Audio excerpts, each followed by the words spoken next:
Hey guys, this is just a random video. This is what's been going on this morning. Is Bethel Church on a ley line? My response was, yes, I did a video about it. You want a crash course on what you're looking for? Alabaster Prayer House Explained. That's one of the videos that I did. I'm going to put links to all of the stuff that I point out inside the video description. It'll probably take me a few minutes to put the videos in, but I'll go grab them all for you. So, the response is yes. So, whoop, sorry. My screen on my phone is broken, so when I scroll, sometimes it does weird stuff, and sometimes I end up hitting a O or an I, and it changes to a different letter, and I just don't even pay attention. I know that I spelled it right when I was spelling it, but I don't reread my work. So, you guys will see lots of spelling errors in here. Sorry.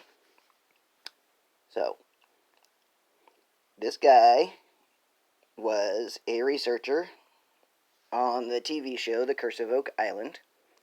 His logo says that he's in the occult, but his explanations were esoteric understandings because I was asking the right questions. He was giving me the right answers. He cut me off when I linked the Oak Island treasure to King Solomon's Mark of the Beast, gold backing for the New World Order's one world currency.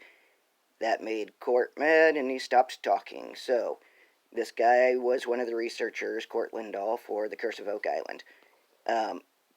All of these churches, they all share basic Templar octagon-shaped designs. Sometimes the church will look like a cross, but then you go to the inside and they've got the 8 pillars on the inside of the church instead of them being visible like on Bethel's Alabaster Prayer House. You can see the concrete pillars on the outside of the building and on the inside of the building.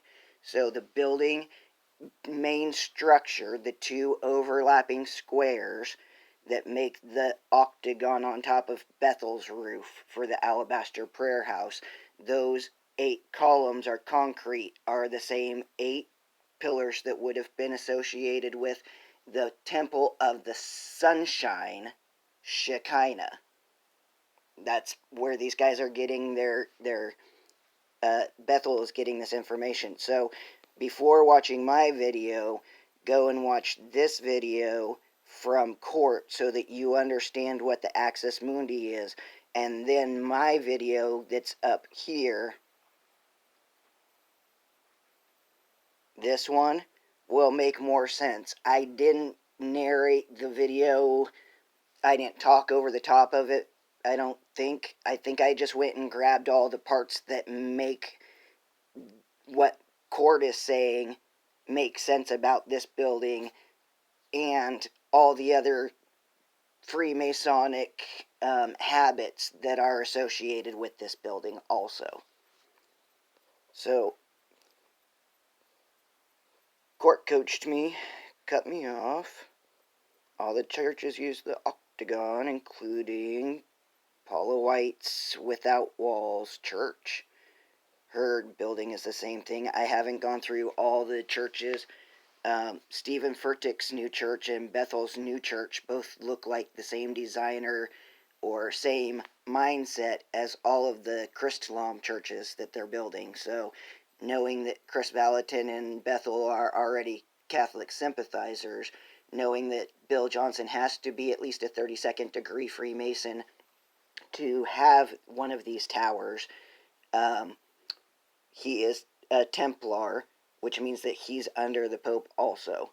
So getting Bethel's new building under the control of Christlam would be quite easy. And one of the people in town that I've known since the 1990s that used to own a baseball card shop, I bumped into him at Walmart. He was in ashy clothes.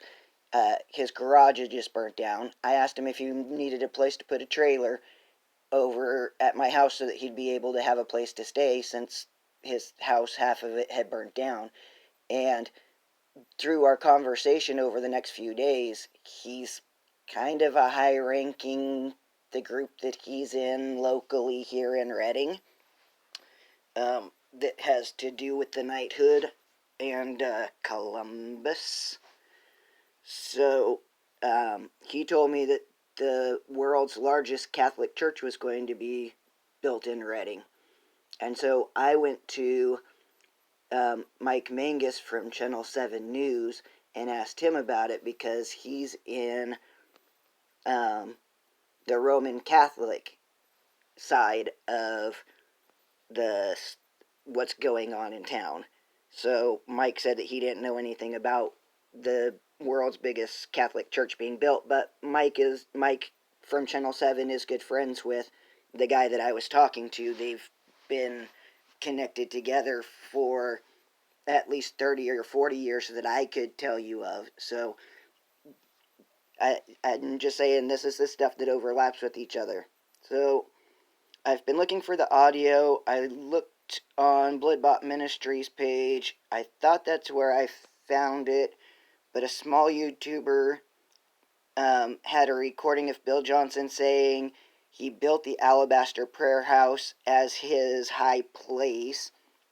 And then we have 2 Kings, where we're talking about we are supposed to remove the high places and break down the monuments.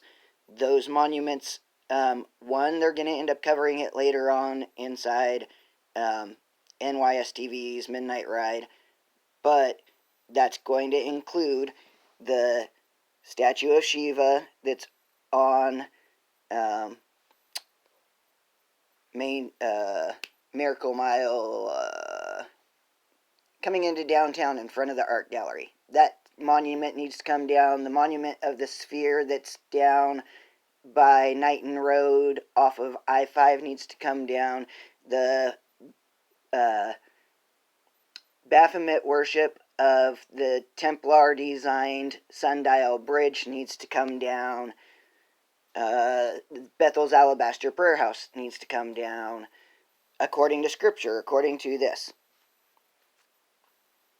So the groves would also be attached to Bethel through the Druid worship going on. Chris Valentin has an unhealthy obsession with telling stories about owls.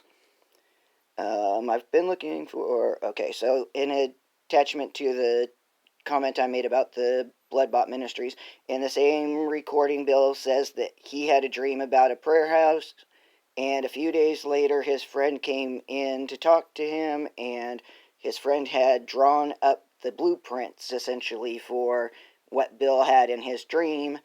That was Bill Johnson personally saying this inside the recordings. So when I went and asked, since Spencer asked about the Leylines, I went and grabbed this, because when I asked Rob Skiba how would the Leylines work on flat Earth, this was what he told me was go to testingtheglobe.com, and this is what you're going to look up.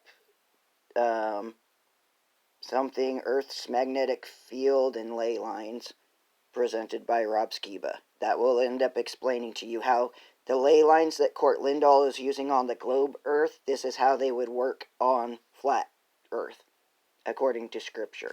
The scripturally flat Earth.